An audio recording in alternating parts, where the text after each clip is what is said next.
Panorama group, जो सोचता है वो करता है। नमस्ते, मेरा नाम धीरज शर्मा है और आप न्यूज हाट देख रहे हैं। हमारे कार्यक्रम पेपर वाला में आप सभी का बहुत बहुत स्वागत है। तो आज की जो भी मुख्य खबरें हैं एक करके जान लेते हैं। देखिए, थोड़ी सी नेटवर्क की समस्या थी, इसलिए दोबारा से लाइव जुड़े हैं। खबरें पप्पू यादव से रिलेटेड है, क्योंकि कल भी हमने पप्पू यादव से रिलेटेड खबरें बताई थी। सुनील पारे से रिलेटेड है और तेजस्वी यादव से भी को लेकर भी चर्चा करेंगे। फिलहाल मुंबई जा रहे हैं पप्पू यादव। क्या वजह है, किसको औकात दिखाने जा रहे हैं? क्योंकि उन्होंने ट्वीट किया है और ट्वीट कर ये जानकारी दी है कि हमें ट्रोल करने से कोई फायदा नहीं है, मैं आ रहा हूं मुंबई सबको औकात दिखाने।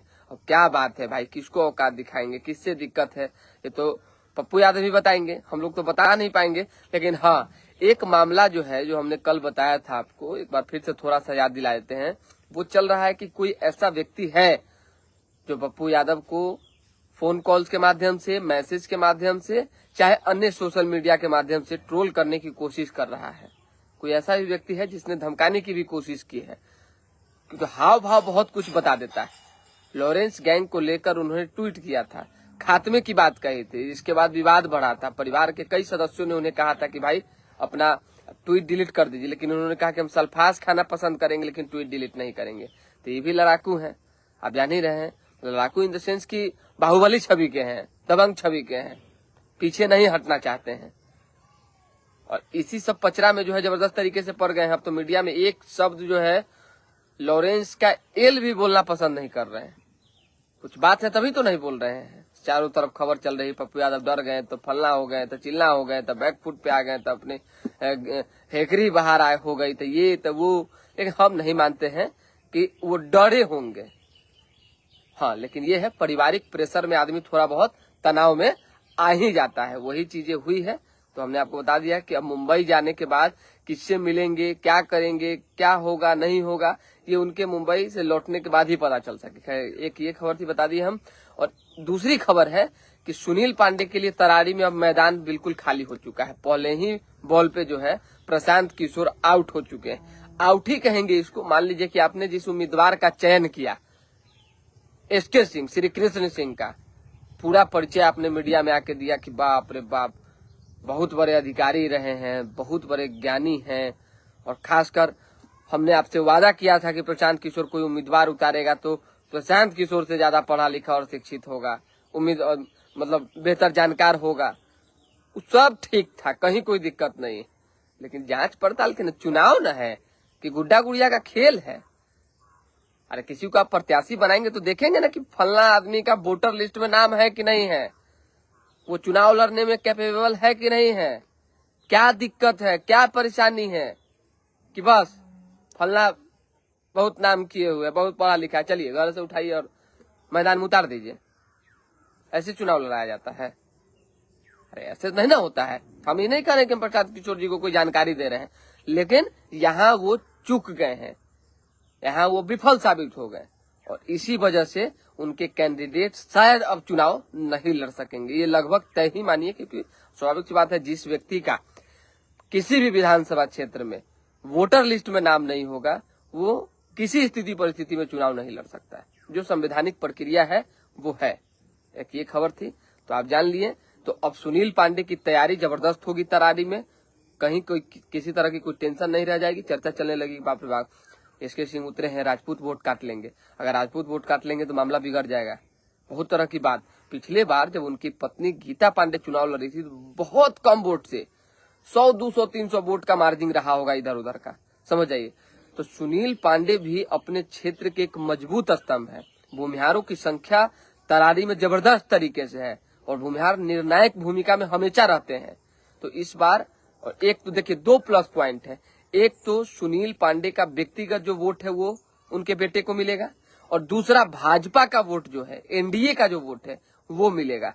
तो लगभग माना जा रहा है कि अभी जो है उनके टक्कर में कोई उम्मीदवार सामने नहीं है। हो गया। तेजस्वी यादव गठबंधन से बाहर हो गए।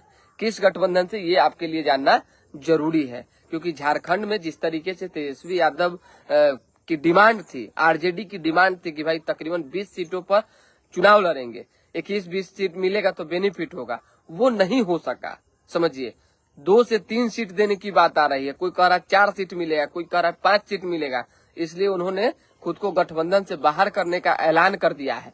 आज भर का अल्टीमेटम है, समझ जाइए, जेएमएम के पास, यानी हेमंत सोरेन की पार्टी के पास केवल आज ही भर का अल्टीमेटम है। आरजेडी की ओर से मनोज झा ने कह दिया है कि आप अगर हमें मतलब सही तरीके से 10, 20, 22, 25 सीट नहीं देते हैं तो हम साथ नहीं रहेंगे। पिछली बार जो है करेजा पर पत्थर रख के हम लोग चुनाव लड़े थे और 7 सीटों पर समझौता कर लिए थे, लेकिन अब नहीं होगा। अगर ऐसा होगा तो आरजेडी 20 से 22 सीटों पर अकेला चुनाव लड़ेगी और मैदान में उतरेगी। और निर्णायक भूमिका में जो है आरजेडी रहती है, क्योंकि कुछ सीटें यानी 10-20 सीटों का जिक्र उन्होंने किया है कि वैसी है झारखंड में, जिससे आरजेडी के वोटर जो हैं वो तय करते हैं किसको जिताना है और किसको हराना है। इसलिए एक बड़ा ऐलान हो गया है। इंडिया गठबंधन में जबरदस्त फूट कह सकते हैं। इंडिया गठबंधन से तेजस्वी का जो है झारखंड में अलगाव कह सकते हैं। बहुत तरह की बातें हैं, तो क्या हुआ है नहीं हुआ है ये तो किसी से छिपी बात नहीं है। और 2-3 खबर जो है देखिए मैदान में तैर रही है। बहुत तरह की बातें चलते रहती है कि भाई क्या होगा सियासत में, क्या होगा, किस तरह की चर्चा चलेगी। अब किसी व्यक्ति से बोलना तो नहीं चाहिए, लेकिन बोलना भी जरूरी है। मान लीजिए कि हम बात आरसीपी सिंह की कर रहे हैं, वो चुनावी मैदान में उतरेंगे। 25 की मैं बात कर रहा हूँ, वो पार्टी बनाने जा रहे हैं। किसके कहने पे बनाने जा रहे हैं, नहीं बनाने जा रहे हैं, इस पर भी चर्चा नहीं करेंगे। कहां से किस तरीके से संचालित हो रहे थे पूर्व में, अभी हो रहे हैं, ये भी हम बात नहीं करेंगे। क्योंकि राजनीति में देखिए ये भाषा का प्रयोग हमेशा से होता रहा है कि भाई फलना अगर जुड़ा है किसी से तो उसके पीछे क्या समझौता हुई होगी। अरे हम नेतागिरी करने गए हैं, राजनीति करने के, मान ली हम दूसरे के ऊपर उदाहरण, हम ही पत्रकारिता कर रहे हैं, तो कहीं ना कहीं कुछ ना कुछ अपना बेनिफिट देख रहे हैं, तभी तो कंपनी को अपना खून पसीना दे रहे हैं। सीधी सी बात है, हर जगह होता है। अब हमने एक सवाल कर दिया, भड़क गए। भड़कने जैसी बात थी नहीं, नाराज होने जैसी बात थी नहीं, नाराज हो गए तो हो गए, तो हो गए। हमारा काम था सवाल करना, हमने सवाल किया। अब हमारे पास जो इन्फॉर्मेशन है कि आरसीपी सिंह को किसी न किसी दल की ओर से, बड़े दल की ओर से, किसी बड़े नेता की ओर से कहा गया है कि आप आगे चलिए, हम पीछे रहेंगे। समझ जाइए, अब कौन दल है, कौन बड़ा नेता है, कौन कहा कि आप आगे चलिए हम पीछे रहेंगे, और किसको लॉस पहुंचाना है पार्टी बनाकर, इन सभी बातों पर चर्चा करना जरूरी नहीं है। जनता बहुत अच्छे से समझती है, समझदार है, और धीरे धीरे चीजों का पटाक्षेप हो जाएगा। कुछ रह नहीं जाएगा बोलने, कहने, सुनने को। इसलिए ये बताना आपके लिए जरूरी था।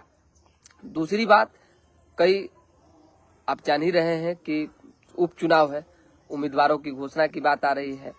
जेडीयू ने भी जो है ताल ठोका है कि भाई लड़ाएंगे। उस बीच जीतन राम मांझी ने भी जो है मैदान में दीपा मांझी को उतार दिया है। घर से बाहर जो है निकल ही नहीं रहे। दुनिया भर का बात लोग कहता है कि भाई परिवारवाद, परिवारवाद, परिवारवाद। राजनीति बिना परिवारवाद का हो ही नहीं सकता, यही सच्चाई। बड़ा मतलब चर्चा था कि फलना को टिकट मांझी देंगे, चिल्ला को टिकट मांझी देंगे। अंतोगतवा जो है संसदीय बोर्ड की बैठक बुलाई गई, बहुत बड़ी बैठक थी, उसमें भी आवाज था कि दूसरा कोई टिकट लेगा तो देखिए क्या होता है, नया फेस आएगा। अपने ही घर से अपनी पुतोहू को जीतन राम मांझी, दीपा मांझी को टिकट दे दिया। अब जान लीजिए, अब वो चुनाव लड़ेंगी, जीतेंगी, क्या होगा नहीं होगा ये तो आने वाला भविष्य बताएगा। तो फिलहाल अभी के लिए हम इजाजत, हमारे साथ बने रहें, देखते रहें न्यूज हाट। अभी थोड़ा गांव में है इसलिए खबर कम दे रहे हैं। चिंटू सिंह जी, क्या हाल है सर? बहुत बढ़िया है, अपना बताइए सर कैसे हैं?